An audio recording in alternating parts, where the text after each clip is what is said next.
Hello everyone, welcome to my channel. చాలా రోజులు అవుతుంది కదండి లాంగ్ వీడియోస్ పెట్టక.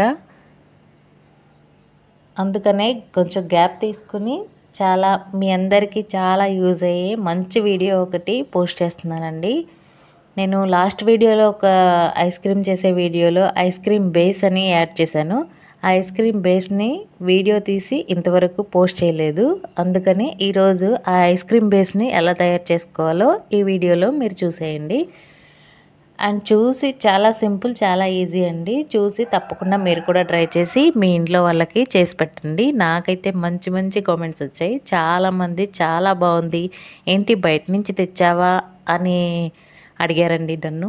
అంత ఈజీగా, అంత సింపుల్గా ఇంట్లోనే ఎలా చేసుకోవాలో ఈ వీడియోలో అయితే చూసేయండి. ముందుగా 1 లీటర్ పాలు తీసుకుని, నేనైతే నార్మల్ గేదె పాలే వాడుతున్నానండి. 1 లీటర్ పాలని వడకట్టి తీసుకోండి, నలకలు కానీ ఏమైనా ఉంటే పోతాయి. తీసుకొని స్టవ్ ఆన్ చేసి లీటర్ పాలని, ఫుల్ ఫ్యాట్ పాలండి, మరగనివ్వాలి. ఒక పొంగు వచ్చిన తర్వాత లీటర్ పాలకి 1 కప్పు పంచదార అయితే చాలా బాగా సరిపోతుంది. పంచదార వేసి ఇంకొంచెంసేపు మరగబెట్టిన తర్వాత 1 కప్పు పాలపిండి, మీరు ఏ కంపెనీదైనా సరే వాడచ్చు. పాలపిండి వేయడం వల్ల చాలా టేస్టీగా ఉంటుందండి ఐస్ క్రీమ్ అనేది. పాలపిండి వేసేసి అది మొత్తం మిక్స్ అయ్యేలాగా ఉండలేవి లేకుండా కలుపుకోవాలి. ఈజీగానే మిక్స్ అవుతుందండి పాలపిండి, ఉండలేం కట్టేయదు. వేడి పాలు కదా ఉండలు కట్టేస్తుందేమో అనుకుంటారేమో, చాలా సింపుల్గానే కరిగిపోతుంది మీరు తిప్పితే. ఇందాక మనం లీటర్ పాలలో కొన్ని పాలు తీసి గిన్నెలో వేసాం కదా, ఆ గిన్నెలో వేసిన పాలలో ఒక 2-3 స్పూన్ల వరకు మీ పాల క్వాంటిటీని బట్టి కార్న్ఫ్లోర్ అనేది యాడ్ చేసుకోండి.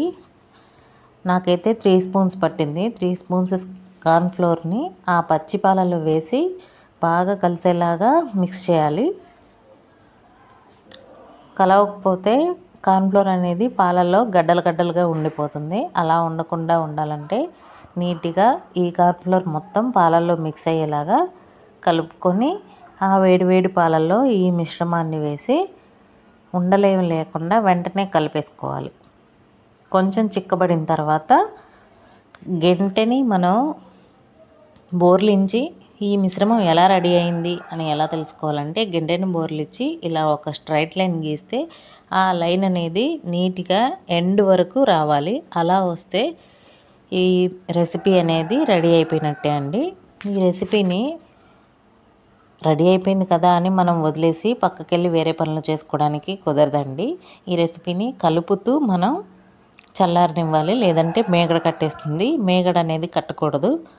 మీరు ఫ్యాన్ కింద పెట్టి కలుపుతూ ఒక 5 మినిట్స్కి ఒకసారి కలుపుతూ చల్లారనివ్వాలి. చల్లారిన తర్వాత ఏ కారణం చేతైనా గడ్డలు ఉంటాయని ఒక్కసారి జల్లెడ పెట్టి జల్లించుకోవాలి. జల్లించుకున్న మిశ్రమాన్ని ఒక 4 గంటలైనా సరే ఎయిర్ టైట్ బాక్స్లో పోసి డీప్ ఫ్రిడ్జ్లో ఫ్రీజ్ చేయాలి.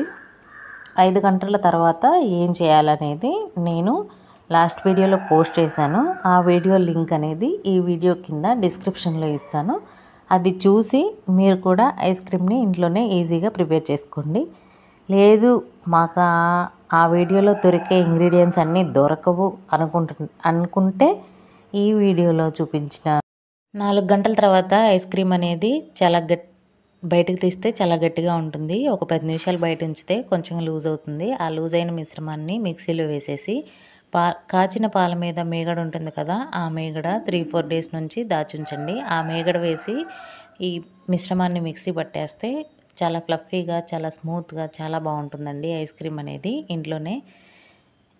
ఆ మిక్సీ చేసిన మిశ్రమం మొత్తాన్ని ఒక 6 గంటల సేపు డీప్ ఫ్రిడ్జ్లో ఉంచి నెక్స్ట్ డే సర్వ్ చేసుకుని తినేయండి. చాలా అంటే చాలా బాగుంటుంది. తప్పకుండా మీరు కూడా ట్రై చేసి మీకు ఎలా అనిపించిందో నాకు కామెంట్ చేయండి. అండ్ వీడియోకి లైక్ చేయడం మర్చిపోకండి.